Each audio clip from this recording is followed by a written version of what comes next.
Shalom. First and foremost, I want to give all praise, honor, and glory unto Yahweh, Bahashem, Yahushua, Bahashem, Akakodash. Double honors to the apostles and the elders of Great Millstone, who taught me this truth, and much respect to the Akim out there laboring in his work. Peace and salutation to the hopefully elect that are scattered abroad across the four corners of the earth. To you I say, Shalom. So yeah, I just want to go into a quick news and prophecy update. And so as you can see here from the people's voice, BG drafts executive order to make jab hesitancy a criminal offense in America. See that? So one thing that's been made known is the fact that these devils are beginning to change their countenance. And what I mean by that is that they're beginning to show truly who they are, which is indeed the devil the Bible speaks of, man. Before it's all said and done, you will know that Esau was the devil the Bible spoke of. And let's get this real quick in the book of Sirach or Ecclesiastes 14 and verse 7, where it says, "And if he doeth good, Esau, he doeth it unwillingly, and at the last he will declare his wickedness." You see, so at the last, the closer we get into the end, he's going to reveal himself, man. And he's doing it right now through these different legislations, these executive orders that have been signed off. You know, after Trump got inaugurated, you know, that's what he did immediately. 200 plus, you know, executive orders that were signed off, which gives these devils power to do according to their will. All right. And they're really tailored towards one specific thing. And to prove that, you know, let's go to the book of Wisdom Solomon. Let's see who these executive orders that they sign off on is really geared towards. So Wisdom Solomon 2 and verse 10. So it says, "Let us oppress the poor righteous man." So the poor and righteous man has been oppressed is Jacob, the Israelites, you see? And this is Esau's inner thoughts concerning the Israelites. "Let us not spare the widow, nor reverence the ancient gray hairs of the age. Let our strength be the law of justice." Showing you that the law gives them strength to oppress the poor and righteous man, them the Israelites. So when they sign off on shit, it's really geared towards the Israelites, you know, behind all the smoke and mirrors. All right, because Psalm 62 and 4 says that they only consult to cast us down from our excellency. You see? So again, let our strength be the law of justice. These executive orders, legislations, right? For that which is feeble is found to be nothing worth. 12, let us lie in wait for the righteous. You see, that's what they're doing now. The cunning hunter is lying in wait. And he's using these different executive orders to draw in the prey, man. All right, to snare the prey. "Therefore, let us lie in wait for the righteous, because he is nigh for our turn." Right? Because basically, there's a transition of kingdoms that's taking place, and we see these devils know and understand that, in which we are now for his turn. Okay, his turn has came, and now his turn is up. "And he is clean contrary to our doings. He upbraideth us with our offending the law, and objective to our infamy, the transgression of our education." Okay, so basically they're lying in wait for the righteous with these different legislations. So the snare is being laid, and you know, BG just had a lunch, a 3-hour lunch, I believe, with Trump, in which you know, we believe that he's also that cruel Lord that you speak about in Isaiah the 19th chapter, where it says in verse 4, it says, "And the Egyptians will I give over into the hand of a cruel Lord." Now the Egyptians today, okay, this is speaking about your modern day Egyptians, which are these Americans out here. So the Lord's going to give America over unto a cruel Lord, and a fierce king shall rule over them, saith the Lord, the Lord Yahweh Ba'ashim shall host. So Trump fits the bill of a fierce king. You know, he doesn't give a fuck. He'll sign off on oppressive laws and legislations, and you know, bringing back the death penalty and all that, you know, because you know, we feel like he's narrowed back in his life.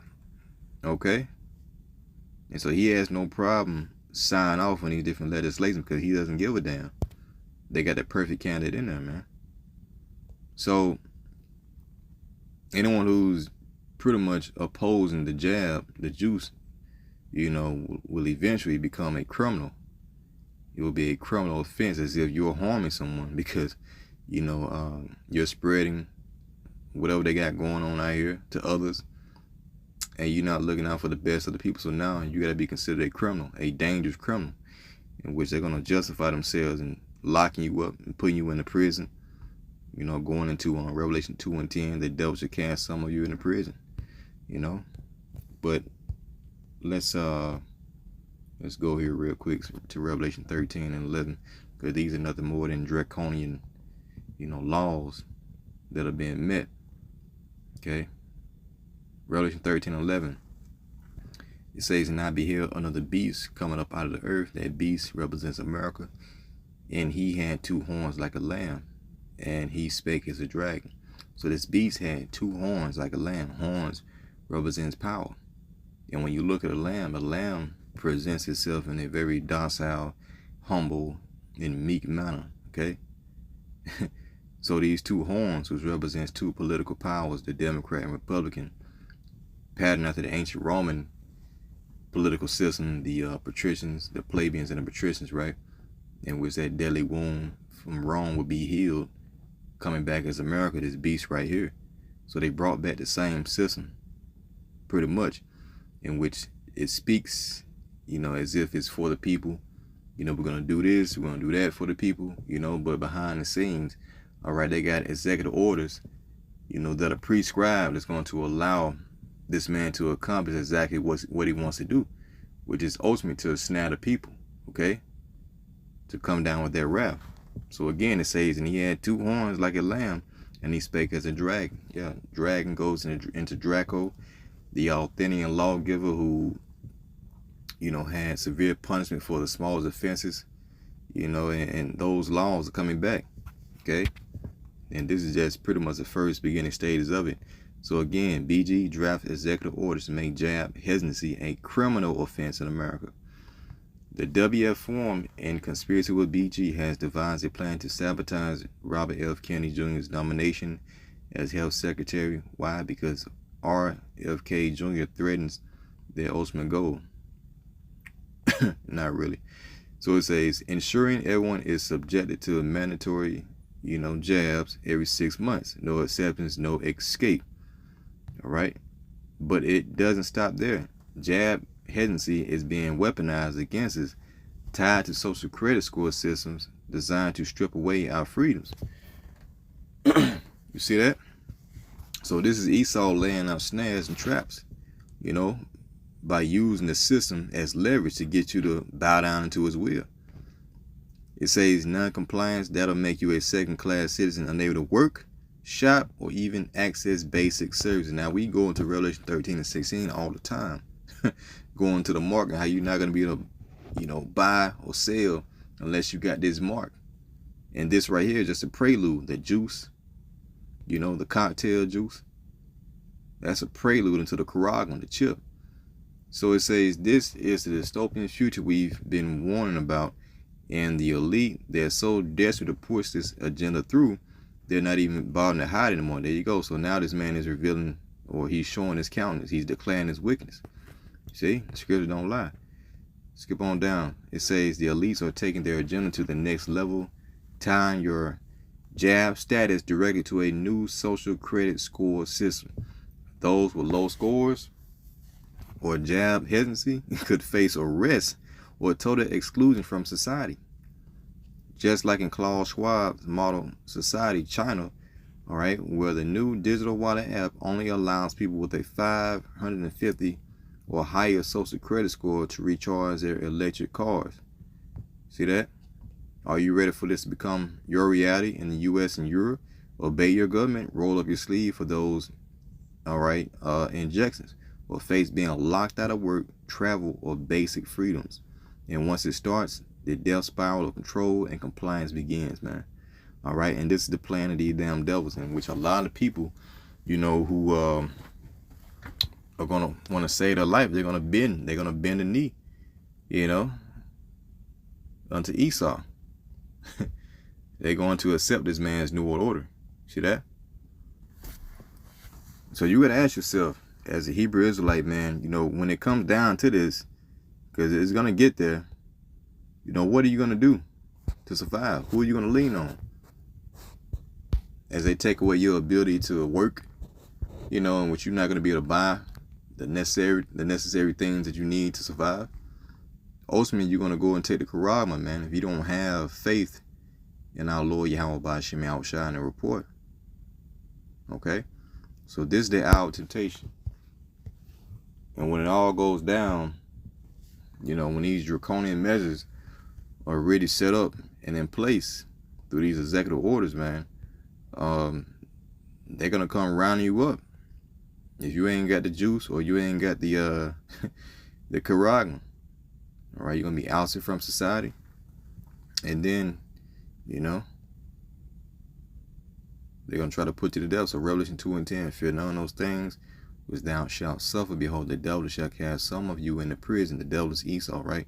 The same as in Revelation 12:12. It said, cast some of you into prison, the concentration camps, that you may be tried, and you shall have tribulation 10 days, but be thou faithful unto death, and I will give thee a crown of life, right? So we're commanded to keep the report throughout whatever we have to go through as believers. But at the same time, the Lord is saying also that he's not going to give us over into the hands of Esau. All right, but some will have to be, snatched up and put into concentration camps and, be beheaded or whatever to prove their loyalty unto Yahweh Ba'Shem Yahushua. Okay, but that's just the time that we're in. And was this devil's going to use your comforts geared towards the flesh as leverage to get you to bow down into his agenda? Let's end it off with this right here.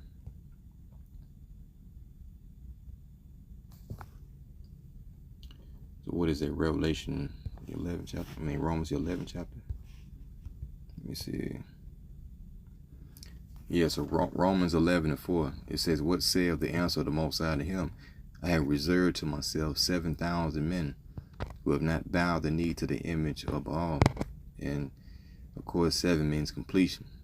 Even so then, at this present time, also there is a remnant according to the election of grace. All right, there's a remnant, right, who would not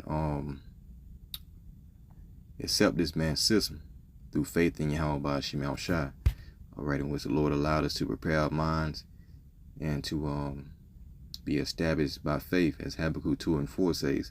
The just shall live by faith in these times, as these devils, use life within itself as a tool for control, man. So just want to bring that out real quick. So Lord willing, you're edified. Until next time I say shalom.